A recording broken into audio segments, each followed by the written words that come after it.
মাঠকে বাঁচাতে ভোট বয়কটের ডাক গ্রামবাসীদের। এবার ভোট বয়কটের পোস্টার পড়ল আরামবাগে। পোস্টার পড়তেই আরামবাগ জুড়ে শোরগোল পড়ে গেছে।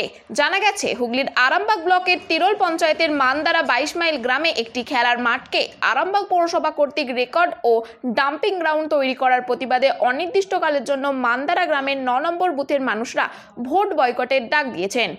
22 মাইলের মানদারা ফুটবল মাঠে পৌরসভার নোংরা আবর্জনা ফেলার বিরুদ্ধে গর্জে উঠেছে ওই এলাকার মানুষেরা। এর আগে অনেকবার দেখা গেছে ডাম্পিং গ্রাউন্ডের বিরুদ্ধে আন্দোলনে নামতে গ্রামবাসীদের দাবি অবিলম্বে ডাম্পিং গ্রাউন্ড বন্ধ করতে হবে, খেলার মাঠকে গ্রামবাসীদের ফিরিয়ে দিতে হবে। মাঠ ফিরিয়ে না দিলে আগামী দিনে বৃহত্তর আন্দোলনে যাবার হুঁশিয়ারিও দিয়েছেন গ্রামবাসীরা এটাও জানিয়েছেন ভোট বয়কটের বিষয়টা তারা প্রশাসনের সর্বস্তরেই জানিয়েছেন। এমনকি আসন্ন লোকসভা নির্বাচনে আরামবাগ লোকসভা কেন্দ্রে যে সমস্ত প্রার্থীরা ভোটে দাঁড়িয়েছেন তাদেরকেও ভোট বয়কটের বিষয়ে জানাবেন। সেজন্য গ্রামবাসীরা ভোট বয়কট করতে চলেছেন। যতক্ষণ না পর্যন্ত মাঠ ফিরিয়ে দেওয়া হচ্ছে গ্রামবাসীরা ততক্ষণ পর্যন্ত তারা তাদের সিদ্ধান্তে অনড় থাকবেন বলে জানা গেছে। এই বিষয়ে দেখুন বিস্তারিত 24 আওয়ার্স আরামবাগী রিপোর্ট।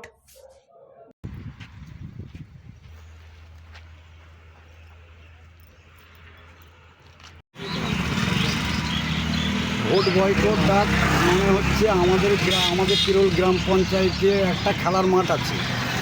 সেই খেলার মাঠটাকে আরামবাগ পৌরসভা থেকে ভাগাড় তৈরি করছে।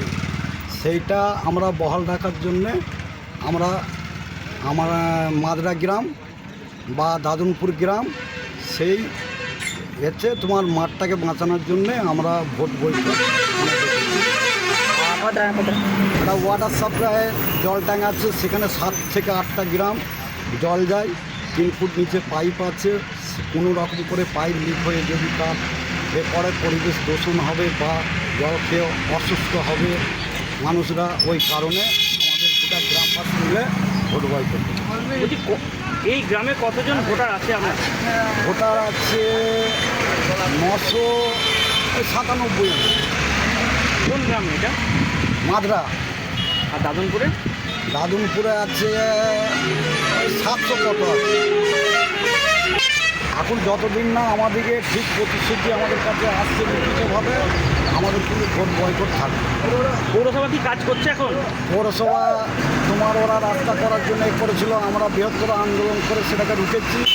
আমরা ওই সিএম থেকে ডিএম, বিডিও অফিস, জেলা পরিষদ থেকে সমস্ত জায়গায় আমরা সব কিছু গ্রামবাসী মিলে আমরা লিখিত করা আছে, আমাদের তার কাছে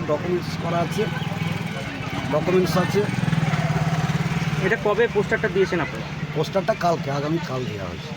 কোনো প্রশাসনের পক্ষ থেকে কেউ এসেছিল? না, কেউ আসেনি। আমরা নাকি ভোট একবারে পুরোপুরি বয়কট করে দিলেন? পুরোপুরি গ্রামবাসী মিলে পুরো গ্রামের ভোট বয়কট। আপনার নাম? আমার নাম শেখ পিয়ার আলী। এই জায়গাটার নাম? 22 মাইল মাদরা। আপনার বাড়ি কোথায়? মাদরা।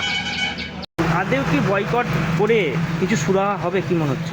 আমরা তো আশাবাদী 100% আমাদের সুরাহা হবে, বা আমাদের গ্রামবাসী যৌথভাবে টোটাল গ্রামের মানুষ মিলে আমরা এই প্রোগ্রামে নেমেছি, এই ভোট বয়কট প্রোগ্রামে নেমেছি যে আমাদের খেলার মাঠের সুরাহা হবে বলেই আমরা এই পদক্ষেপ নিয়েছি।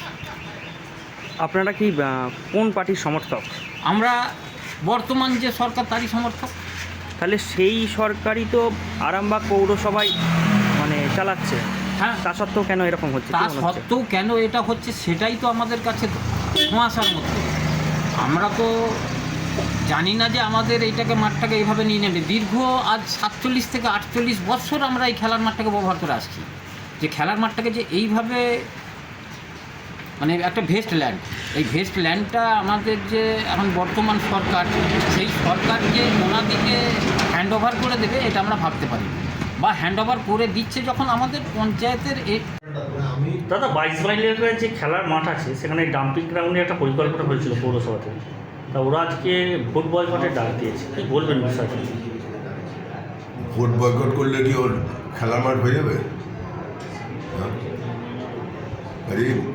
ওসব না করে ভোটটা দিয়ে আসুক, আলোচনায় বসুক, বসলে আমরা একটা সমাধান বের করব। এটা কি ভোটের পর আপনারা চিন্তা ভাবনা করবেন? নিশ্চয়ই।